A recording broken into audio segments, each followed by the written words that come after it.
Missouri is the state that I call home. It seems fitting to start our podcast journey from there as I've come to know it so well. It has lots of rich history, much of which you probably already know, with St. Louis being one of the early booming river towns, but also lots of dark history as well, much that goes untold. Today, we explore one such story tapping into the history of St. Louis becoming a leader in the brewing industry, but also in tragedy as it affects one of the most foremost brewing families of the era. Welcome, my name is Elizabeth Bougeret, and I'm that person when studying the many facets of history likes to peek behind the curtain, investigate hidden passages, drop into the rabbit hole, or dare to walk in the shadows, because we all know that's where the good stories can be found. Take a listen then to discover what dark or peculiar pieces of American history can be found in my bag of bones. Missouri's landscapes include rich farmlands, vast and mighty waterways, towering bluffs, and also, hidden from view, caves. These resources help to grow the area into a lucrative and dominating state. Using these natural qualities, cities popped up along the mighty rivers, but none led the way, quite like St. Louis. Many more stories will find their way to this podcast from St. Louis. As I might have mentioned before, it has so many stories to offer, and they became my playground and bedtime stories growing up. But today, let me share with you how St. Louis not only made its mark in the brewing industry because of this one family, but also how they might have attributed to one of the most haunted and active sites in America. I give you the Lemp Mansion.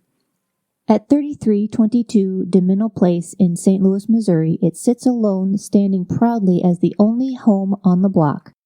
Its facade facing the street looks elegant with windows highlighting the three-story structure. You would be pressed to guess that so much pain and now so much dark history would come from such a beautiful house. But if you happen to look in just the right window at just the right time, you will be witness to the pain of the past that haunted the Lemp family and still haunts today.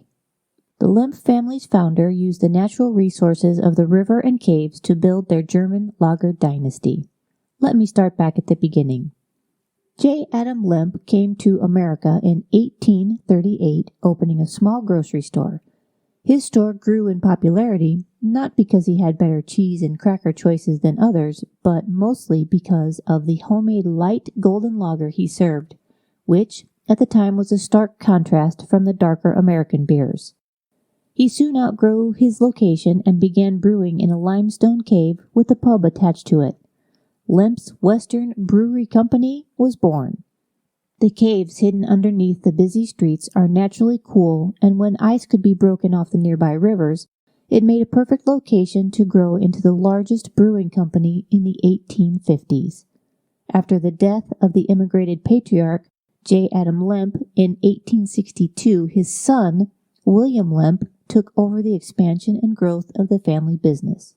Wasting no time, in 1864, William purchased 5 blocks worth of land above and around the limestone caves they were already using and built a larger, more productive plant to accommodate the growth and the newest in brewing techniques. By the 1870s, the Lemp family was one of the richest in St. Louis, dominating the beer and lager market. They were the first to incorporate and implement the new and mostly unheard of refrigeration apparatus in their underground cellars and ice houses responsible for aging thousands of tons of beer barrels. By the 1890s, the Lemp Brewery led the way to establishing coast-to-coast distribution by way of refrigerated railway cars. In 1876, William purchased a home his father-in-law built on the grounds and renovated it into a 33-room Victorian showplace complete with the newest in radiator technology.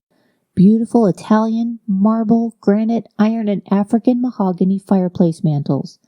The house boasted an iron lift, which was, of course, the predecessor to the elevator. Being avid art collectors, the house also included 3 massive vaults to hold their precious finds from around the world. While the house was usually bustling with guests and parties, and the Lemps among the most elite of social circles, the house did not boast a ballroom per se. A room at the time could make or break a social family in the eyes of their peers. This family rose to the occasion, or should I say, sunk. The Lemp family utilized their caves below not only for the brewing of their lager, and for the tunnels that connected the house/office to the brewery. They also boasted the missing ballroom. And just to make sure their standing in society was secure, there was also a bowling alley, a theater and auditorium, and even a heated swimming pool that used the hot water from the boiling house of the brewery to keep it a warm, perfect temperature. This amazing underground portion of the Lemp family home had a brick flooring and a stone and brick archways that was always the right temperature for hosting guests. One could barely tell that they were dining and dancing underneath the sleeping city. It was truly the picture of grandeur. It was the outward appearance of success. And through the vision of J. Adam Lemp, the young German immigrant, it was the American dream. His son followed in his footsteps and grew the dynasty to heights his father couldn't have even dreamed of. They were on top of the world, and under it. And then the future of the Lemp Brewing Company took a drastic turn. The heir apparent for the Lemp dynasty, Frederick Lemp, died unexpectedly in 1901 of heart failure. He had kept his illness hidden, and his seeming sudden death was a shock to the family, and especially his father. Frederick was only 28.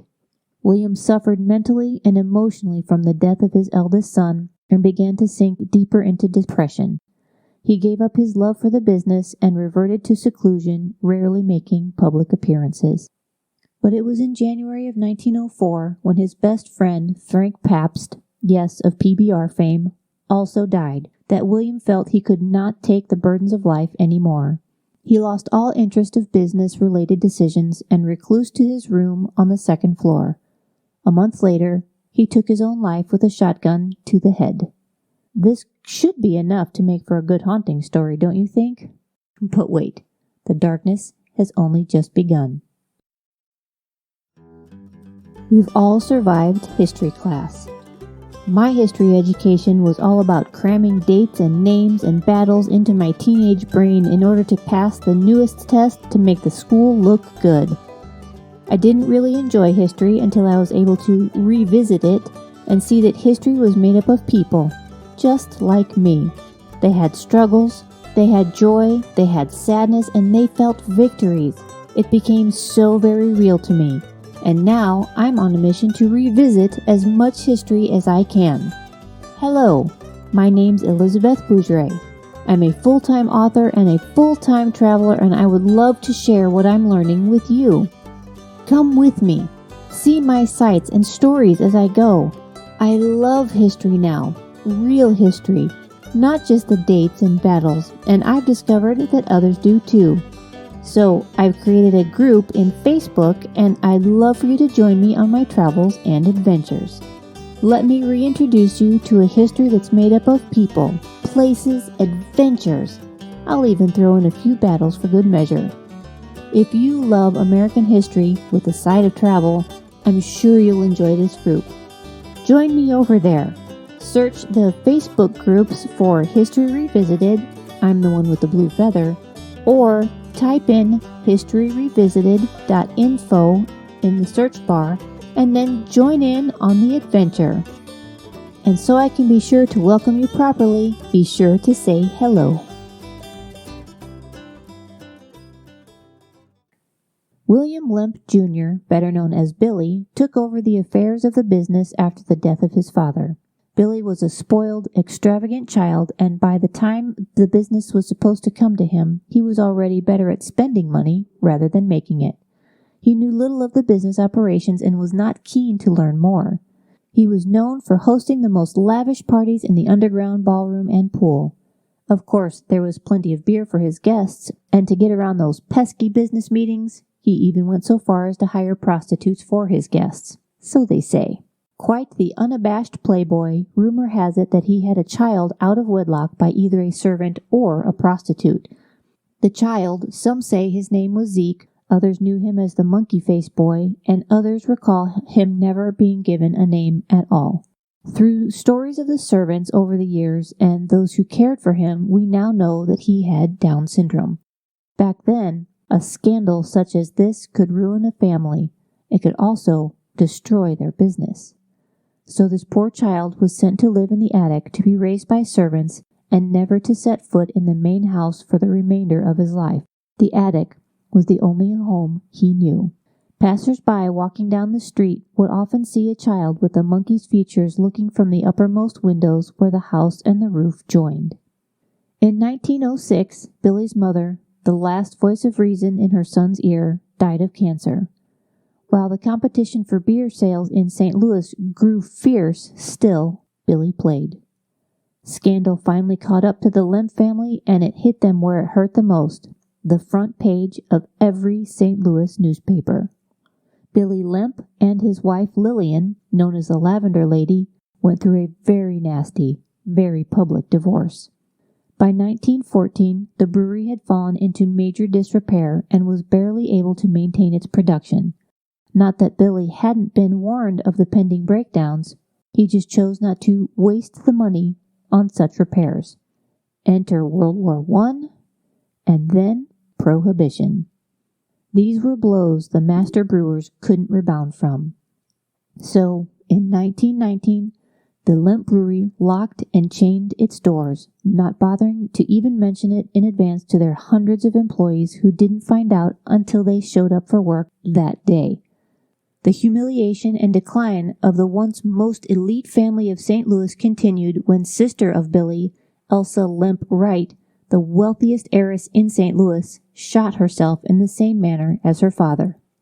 Only 2 years later, buckling under the pressure, Billy, William Lemp Jr., shot himself in the heart in the office at the mansion on the main floor. After the death of his brother Billy, Charles, a younger sibling, moved into the mansion along with 2 of his own servants and his dog. Plus, let's not forget the illegitimate child still in the attic. Those closest to Charles say that it wasn't long after being in the home that he slipped slowly into madness, suffering from obsessive-compulsive behavior, being suddenly terrified of germs. He would wash his hands constantly and was never seen without gloved hands. In 1949, he took his beloved Doberman to the basement and shot him. He then walked up to his room on the 2nd floor and turned the gun on himself. The child that was raised in the attic, Zeke, died in his 30s just after his uncle committed suicide 1 floor below. My story could stop there, and I'm sure you could fill in the blanks of what happened next. Years and years of death by suicide, cruelty, greed, the perfect recipe for a good haunting. Not to disappoint, the Lemp Mansion rises to the occasion. After falling into disrepair, apparently it had to go through a short stint as a boarding house with tenants unwilling to stay there, and then quite a few years of vacancy, but the home was brought back to its full splendor in the 1970s and functions today as an elegant restaurant, bed and breakfast, and the occasional dinner theater event. That's right. You heard correctly. You can sleep there if you'd like. It's an open arrangement, meaning the owners leave you there, alone, for the night, and they don't return until morning. You have free reign of the house minus a few locked doors. But, just a heads up, it's always booked on Halloween, so get your reservations in early. The specterly residents that quote-unquote live there are more than accommodating. At the very least, you will feel eyes on you while standing in certain areas of the house. Guests have seen apparitions of a lady descending the stairs, glasses being tossed about the bar, toys moved in the attic, a bearded gentleman in an overcoat walking the upstairs hall, and a face looking out from the uppermost window from the outside, you know, where the house meets the roof. Sounds of horse hooves can be heard clip-clopping where the stables used to be, which is just behind the house. Footsteps, knocking, voices, even a dog's barking from the downstairs area. A popular story that gets told time and time again by different guests is the sound of footsteps running up the stairs and kicking at the base of the bedroom door, something a very young William Jr. was known to do in his youth at his parents' door. Another one is that if you bring a toy to the attic, it will move. The ghosts are fond of pranks, flicking lights on and off, hiding keys and shoes, and then having them reappear, opening and closing doors. The room that was once the office where Billy took his life is a mecca of activity. In fact, it's said by several of the employees that he wanders the entire main floor. Ladies, this includes the women's restroom, where people have complained of being watched, myself among them. The feeling was so strong while I was there, I decided that I didn't have to go as bad as I thought I did. It can wait. Employees are never short on stories and are usually happy to share them. Most know that while the food there is excellent and the building is beautiful to look at and explore, most come for the history and the hauntings. While the mostly unseen inhabitants are harmless, many of the employees are afraid of the entrance to the cave tunnel and have coined it the gates of hell. In the downstairs bar area, they've heard growling and dog whimpers, low whispers, and even music. They felt a presence and thought they were being watched, and even some talked about a weight on their chest, making it hard to breathe. Most of the history, documentation, and the entire art collection of fine paintings and other pieces is gone, thanks to the last Lemp lineage, Edwin. While he may not have succumbed to the Lemp suicide curse, instead dying of natural causes at the age of 90, but was equally as tormented, willing everything to be destroyed by fire at his death.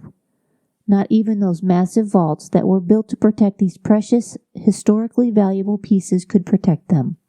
The Lemp Mansion is an amazing piece of brewing history made up of the very human, dark stories hidden underneath, reminding us again that money doesn't always ensure happiness, and things may not look on the inside as they seem on the outside. I have visited the mansion several times and must admit that I have eaten some of the very best meals there, but more importantly, the owners have taken the time and care to preserve so many original pieces of the home. The mantels, the original artwork that was painted on the ceilings, the aviary, the trim work, so beautiful. You can also catch a glimpse of one of the original safes tucked away in the gift shop and the decorative iron gate that was the entrance to the iron lift. I have never been able to see the tunnels, ballroom, or pool in the caves below, but it has always been on my bucket list. I have heard that it can still be seen and is still just as amazing as it always has been. Maybe someday. Do I believe it's haunted? Absolutely. But if you're ever in St. Louis, Missouri, you should check it out for yourself. I'll even put the booking information in the show notes. I hope you've enjoyed the first of many tales I'll be bringing you every week about the dark or peculiar side of American history. Will you join me next week to see what we can reveal from my bag of bones?